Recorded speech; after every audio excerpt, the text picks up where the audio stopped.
জনদুর্ভোগ, ভোগান্তি, কষ্ট এ যেন নিত্যদিনের সঙ্গী খুলনার মানুষের। নির্দিষ্ট সময়েও গল্লামারিয়ায় নতুন ব্রিজের কাজটি শেষ না হয় বাড়ছে যানজট, মানুষের হচ্ছে ভোগান্তি। খুলনার একমাত্র প্রবেশ পথ এই গল্লামারি ব্রিজ, যেখান থেকে বিভিন্ন অঞ্চলের বিভিন্ন বিভাগের মানুষ কিন্তু খুলনার ভিতর প্রবেশ করে। সেই ব্রিজটির কাজ যথাসময়ে শেষ না হয় মানুষের ভোগান্তি কিন্তু বেড়েই চলেছে। খুলনা শহরের অন্যতম প্রবেশদ্বার গল্লামারি, যেখানে ময়ূর নদের উপর ব্রিটিশ আমলে তৈরিকৃত একটি সেতু ছিল।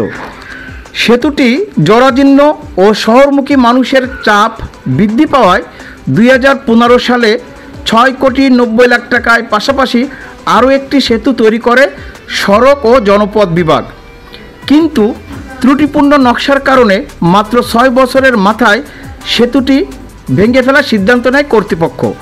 পরবর্তীতে আবার সিদ্ধান্ত হয় 2টা সেতু ভেঙে ফেলা হবে।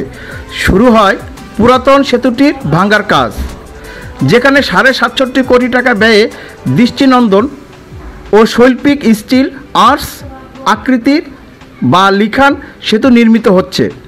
ঢাকার হাতিঝিলের আদলে সেতুটিতে পাশাপাশি 2টি অংশে 4 লেনের যানবাহন চলাচল করবে।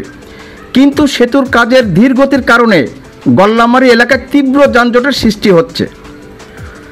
শুধু যানজটেই ভোগান্তি বাড়ছে না, দীর্ঘদিন ধরে সেতুর কাজ চলমান থাকায় দারুণভাবে ক্ষতিগ্রস্ত হচ্ছে স্থানীয় বাসিন্দারা।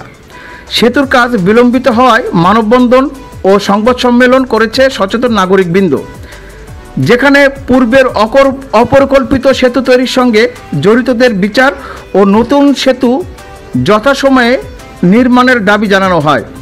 137 মিটার দৈর্ঘ্য ও 13.7 মিটার প্রস্থের 2 লেন বিশিষ্ট সেতুটি নদের স্তর থেকে 5 মিটার উঁচু হবে। নদের মধ্যে কোনো পিলার থাকবে না।